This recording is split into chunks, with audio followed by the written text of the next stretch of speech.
గమ్యానికి చేరాలమ్మా తిలకమ్మ నీతోటి పిచ్చుకలెన్నో ఎక్కి ఎక్కి ఏడుతున్నాయి నీతోటి పిచ్చుకలెన్నో ఎక్కి ఎక్కి ఏడుతున్నాయి ఎగిరెటి పావురాలు రెక్కలిరిగి నెలరాలినై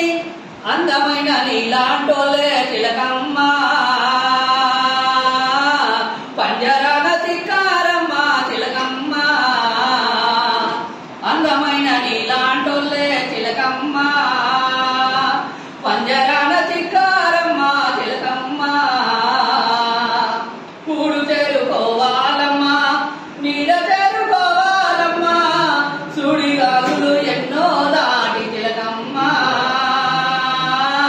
గమ్యానికి చేరాలమ్మా తిలకమ్మ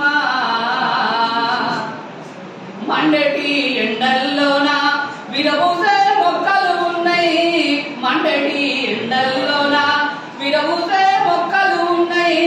పొద్దుతో ఆటలు ఆడే పొద్దు తిరుగు పువ్వులు ఉన్నాయి చెరిపినా చెరిగిపోని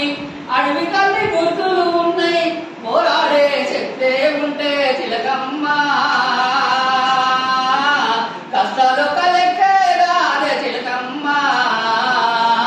పోరాడే శక్తే ఉంటే తిలకమ్మ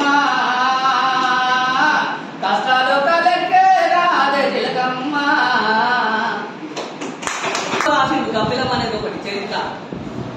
ఒక కథ వస్తువు తీసుకొని ఆ గబ్బిలం అనేది ఒక శివాలయం లోపలి వెళ్తారు అన్నట్టు మరి ఒక ఆలయంలో కూడా ఒక దళితుడు ఒక శూద్రుడు వెళ్ళాలంటే మరి చాలా కష్టం అటువంటిది ఒక రాత్రి తిరిగేటువంటి ఒక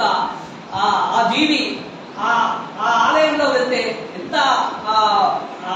బాధని అనుభవిస్తుందో ఆ గబ్బిలం గాథ తెలుస్తున్నాడు అలా తర్వాత కోయిలమ్మ పాటలు చాలా కోయిలలు అన్ని కూడా నశిస్తున్నాయి చాలా వాటిని చంపేస్తున్నారు అలాగే నెమళ్ళు కూడా ఆ నెమలి పింఛాలు తయారు చేయడానికి చాలా మంది కూడా విషాహారం వాటికి పెట్టేసి చాలా మంది చాలా చాలా చోట్ల ఈ నెమళ్ళు అనేవి మనకు భవిష్యత్తులో చూడకుండా అట్లా చేస్తున్నారు అన్నట్టు తర్వాత పిచ్చుకలు ఏవైతున్నాయో రేడియేషన్ వల్ల చాలా చనిపోతున్నాయి అలాగే ఆవులు ఉన్నాయి కదా ఆవులు ఎక్కువ పాలు ఇవ్వాలని దానికి టెస్టోస్టిరాయిడ్స్ ఇస్తున్నారు ఆవులకు ఇటువంటి టెస్టోస్టిరాయిడ్స్ ఇచ్చినటువంటి ఈ ఆవులు ఏవైతే ఉన్నాయో వీటిని అవి చనిపోయిన తర్వాత డేగలు తిన్నాయి అనుకోండి డేగలు కానీ గద్దలు కానీ తిన్నప్పుడు ఆ డేగలు గద్దలు కూడా చనిపోతుంది ఈ విధంగా కోరిలేషన్స్ తోటి జీవ వైవిధ్యం అనేది నాశనం అవుతుందన్న అలాగే చిలుకలు ఉన్నాయి పంచాంగం పేరుతోటి చిలుక మొన్న వచ్చింది యూట్యూబ్ లో చాలా నవ్వొచ్చింది ఆ చిలుక చెప్పడానికి పోతే ఆ చిలుక ఏమైందంటే పక్కనే ఒక టైర్ వెళ్ళిపోతుంది ఒక దుకాణంలో చిలుక పంచాంగం చెప్పబోతే ఆ చిలుక పంజరం నుంచి వచ్చేస్తుంది అన్నట్టు వచ్చిన తర్వాత ఆ పక్కనే ఒక ఈ టైర్ కొట్టు ఉంటుంది అన్నట్టు పంచాలు వేసేటువంటి గాలి కొట్టేటువంటి ఒక కొట్టు ఉంటుంది ఆ చిలుక పంజరం నుంచి బయటికి రావడం అక్కడ ఉన్నటువంటి టైర్ పేలడం ఒకటేసారి జరిగిపోతుంది అన్నట్టు జరిగిపోతే ఆ చిలుక ఏమవుతుందంటే అక్కడ ఒకటి ఉంటది కదా రాసులు చెప్పేది రాసులు గ్రహాలు చెప్పేటువంటి అతని దగ్గర ఉంటది కదా మెటీరియల్ అది తీసుకోకుండా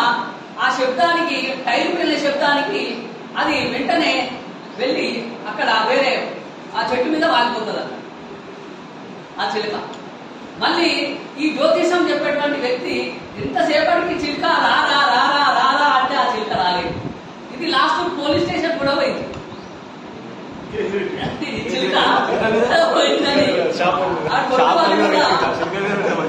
ఆ విధంగా జ్యోతిషము జరిగేది చెప్తా జరిగినది చెప్తా అని జ్యోతిషం చెప్పి పంజరాలలో ఈ చిలుకలను పెట్టేసి ఈ విధంగా కూడా పక్షులను వేధిస్తున్న సందర్భం